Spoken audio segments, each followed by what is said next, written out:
Assalamualaikum warahmatullahi wabarakatuh. Kembali lagi di modul ajar komputer akuntansi berbasis Excel. Oke, pada sesi ini saya akan melanjutkan materi tentang buku besar.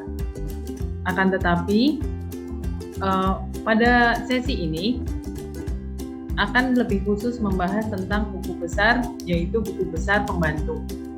Buku besar pembantu pada dasarnya menjelaskan tentang pengklasifikasian transaksi yang paling sering terjadi di perusahaan-perusahaan. Biasanya buku besar pembantu ini digunakan untuk mencatat pengelompokan transaksi yang berulang dengan lawan transaksi tertentu. Sebagai contoh, buku besar pembantu piutang. Buku besar pembantu piutang biasanya digunakan untuk mencatat transaksi yang sering terjadi dengan lawan transaksi dalam hal piutang. Kita langsung saja buka file kita di Excel.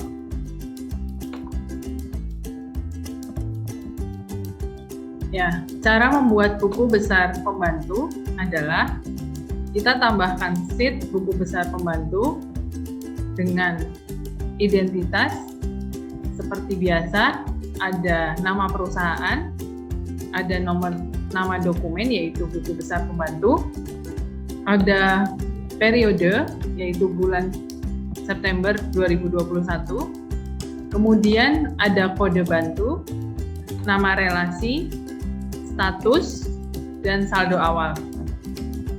Untuk isian kode bantu diisi di kolom C5. Untuk isian kode bantu sama seperti kemarin pada saat kita membuat buku besar, yaitu dengan menggunakan menu data validation. Data validation yaitu dengan mengklik data validation, kemudian yang diubah di sini adalah source-nya. Source yang digunakan di sini adalah sama dengan kode.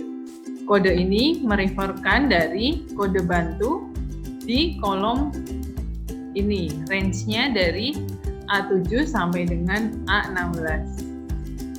Kemudian, kalau ini sudah diberi range name, maka kita bisa cari source-nya sama dengan kode. Dan kalau dilihat di sini, di sheet kode bantu yang sudah dibuat sebelumnya, maka kita perlu cek di sini. Di pojok kiri bawah, kiri atas, ini ada kode. Nah, itu akan muncul garis-garis yang bergerak-gerak ini. Kemudian di situ munculnya adalah kode. Kemudian diklik OK, maka akan muncul pilihan daftar kode bantu. Nah, kode bantu ini bisa ada P, PK, dan U ya, sesuai dengan kode bantu yang ada di source kode bantu. Kemudian untuk nama relasi ini kita isikan sama dengan VLOOKUP kurung buka C5. C5 ini mereferkan dari daftar kode yang ada di atasnya ini C5, karena kita mencari nama relasinya berdasarkan kode yang tertulis di C5. Kemudian titik koma daftar kode. Daftar kode ini adalah range name yang ada di kode bantu. Kita bisa lihat di sini daftar kode ya. Untuk mencari daftar kode bisa dilihat di sini bahwa ini range-nya berasal dari daftar kode di sini. Dan untuk mencari daftar kode sendiri, kita bisa buka kode bantu ya. Untuk mengecek, ini kita cancel dulu. Kita buka kode bantu. Di sini kita cari kode bantu. Kode bantu ada di sana.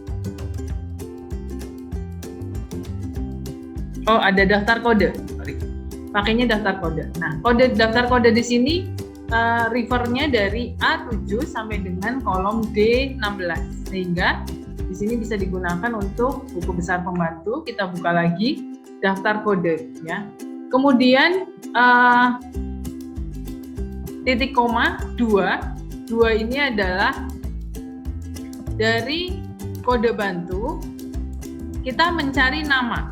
Sedangkan nama itu ada di kolom B. Kolom B itu kalau dihitung, kolom A itu kolom 1, kolom B itu kolom 2. Maka nama di kolom 2 berarti kita titik koma 2. Gitu.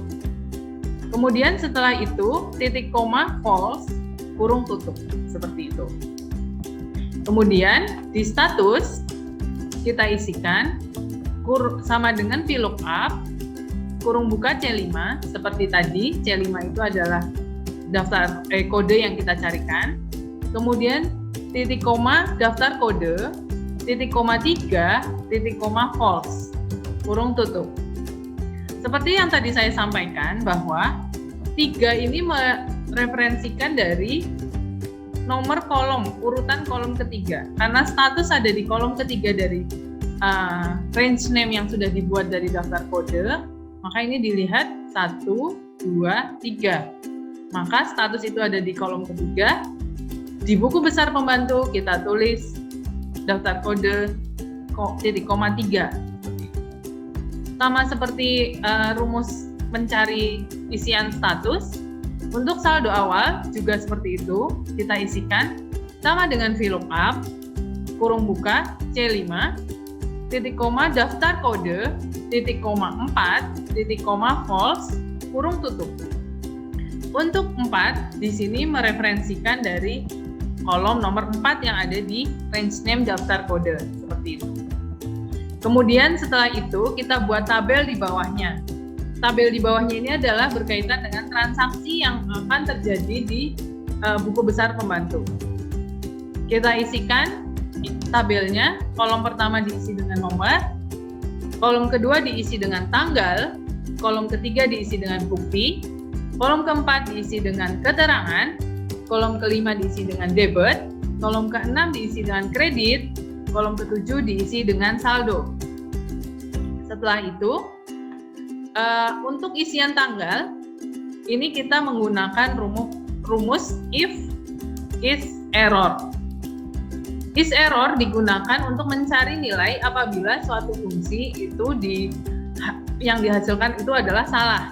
Ya, jadi di sini sama dengan if kurung buka is error, kurung buka VLOOKUP, kurung buka A10. A10 ini adalah referensi dari ini ya, nomornya ini A10, dan C5, C$5. C$5 ini adalah ini dari kode bantunya. Kemudian titik koma name range-nya adalah jurnal bantu atau J titik bantu. Titik koma 4, titik koma false, kurung tutup 2 kali. Seperti yang saya sampaikan bahwa 4 ini adalah kolomnya, nomor kolom dari yang dicari. Karena kita mencari kolom tanggal itu ada di kolom 4 dari jurnal bantu, maka kita mereferensikan 4. Kita perlu ketahui dulu kolom jurnal bantu. Kolom jurnal bantu kita lihatnya di sini ada J bantu ini. Nah, J bantu dimulai dari range C5 sampai dengan M70. Jadi di sini kalau bisa dilihat, kalau kita mencari kolom untuk bukti, kolom bukti mulai dari kolom C. Berarti C itu nomor 1, D itu nomor 2, E itu nomor 3, F itu nomor 4, dan E itu nomor 5. Untuk kolom bukti kita cari di nomor 5, untuk kolom tanggal kita cari di nomor 4, untuk kolom keterangan kita cari di nomor 6, untuk kolom kode akun kita cari di nomor 7, untuk kolom nama akun kita cari di nomor 8, untuk kolom kode bantu kita cari di nomor 9, untuk debit kita cari di nomor 10, dan untuk kredit kita cari di nomor 11. Seperti itu. Kemudian untuk buku besar pembantu ini kita lanjutkan. Untuk tanggal tadi sudah ya, sama dengan if kurung buka is error, kurung buka VLOOKUP, kurung buka A10 dan C $5, titik koma J bantu, titik koma 4, titik koma false kurung tutup 2 kali. Sama dengan true, titik koma petik 2 kali, titik koma VLOOKUP dan A10 dan C5 maksud saya, titik koma J bantu, titik koma 4, titik koma false kurung tutup 2 kali. Seperti itu. Nah, untuk bukti kita cukup menarik rumus yang sama seperti tanggal, hanya kita akan mencari kolom yang berbeda. Jadi di sini kita lihat ya, saya akan menyebutkan rumusnya terlebih dahulu, baru saya akan jelaskan. Rumus yang ditulis di kolom C10 ini untuk isian kolom bukti adalah sama dengan if, kurung buka is error, kurung buka VLOOKUP, kurung buka A10 dan C $5, titik koma J bantu, titik koma 5, titik koma false, kurung tutup 2 kali. Sama dengan true, titik koma petik 2 kali, titik koma VLOOKUP, kurung buka A10 dan C $5, titik koma J bantu, titik koma 5, titik koma false, kurung tutup 2 kali. Kalau dilihat di sini, A10 mereferkan dari nomor transaksi itu urutannya terjadi di mana? Di A10. Kemudian C5 ini, C $5 ini harus dikunci karena ini mereferkan pada kode bantu yang dicari. Kemudian nomor 5 setelah J bantu itu adalah kolomnya. Kolom J bantu nomor 5. Itu mereferensikan kolom bukti. Kemudian selanjutnya ada true. Ya, true ini berarti menjelaskan bahwa kalau nilainya true itu apa. Kemudian itulah rumus yang digunakan untuk mencari kolom bukti. Kemudian rumusnya masih sama. Kita tarik saja di pojok sini, ditarik ke samping bisa. Hanya yang diganti adalah nomor kolomnya. Nomor kolomnya ini kita ganti karena di J bantu kolom keterangan itu ada di kolom nomor 6. Kita hitung di sini 1, 2, 3, 4, 5, 6. Maka di buku besar pembantu kita ganti angka 5-nya yang tadi kita tarik dari kolom B10 ya. Kita ganti menjadi 6. Ya, kemudian ini juga yang 5-nya diganti jadi 6. Tapi untuk C5-nya tetap kita gunakan C5. Nah, ini juga kita tetap gunakan C5 agar transaksi yang sesuai dengan kode bantunya.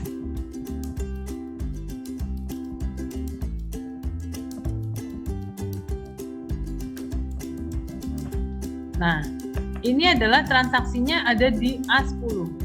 Jadi kita ganti di sini jadi A10 dan di sini juga A10. Yang diganti hanya ini.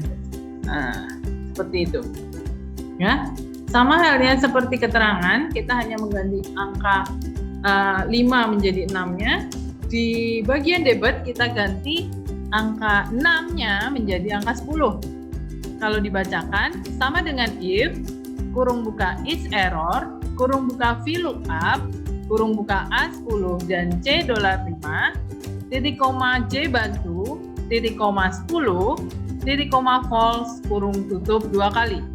Sama dengan true, titik koma petik 2 kali, titik koma VLOOKUP, kurung buka A10 dan C $5, titik koma J bantu, titik koma 0, titik koma 10 maksud saya, titik koma false, kurung tutup 2 kali. Untuk di kolom kredit, kita cari di kolom nomor 11 untuk VLOOKUP-nya.